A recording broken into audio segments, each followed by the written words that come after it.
Tesla, a spark of the future, after 120 years of gas and steel.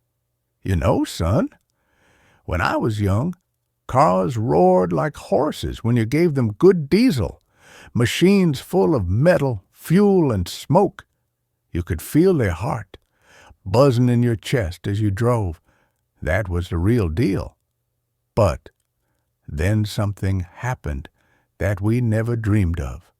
A small company from America appeared called Tesla, not named after Elvis, but after that Serbian genius who invented electricity more than 100 years ago. That was the first good thing. They gave the name to a man who looked into the future when the rest of us didn't even know what a light switch was. Tesla didn't start with thunder. First, they made that roadster, a sporty beast on batteries. Everyone laughed.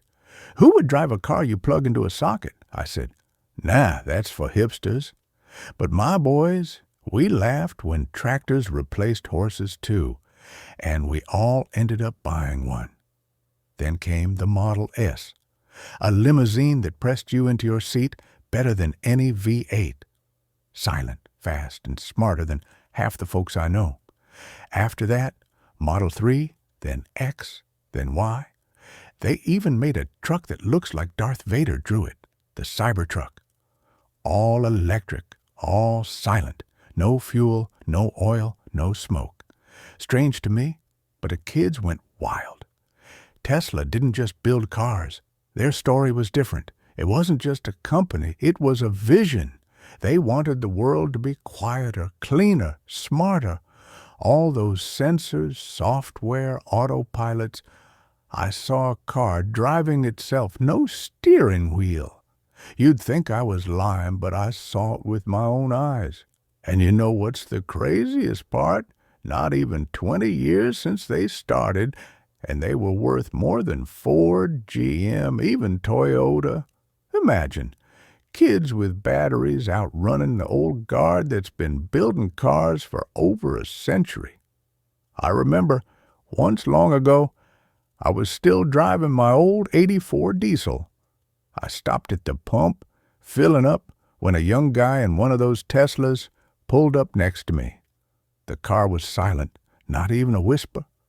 I looked at him and said, "Son, why don't you start your car?" He smiled and said, "Sir, it's already running." I looked at him like he came from outer space. Nothing made a sound.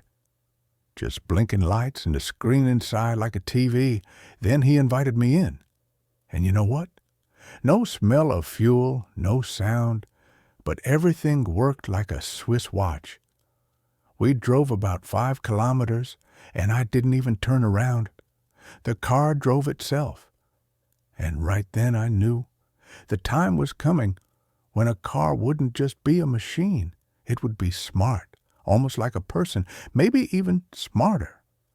And so, my son, when you hear buzzing instead of engine growling, don't think the car has gotten weaker. Maybe it just evolved. While we were stomping pedals and lighting spark plugs, someone was preparing a revolution in silence, and they called it Tesla.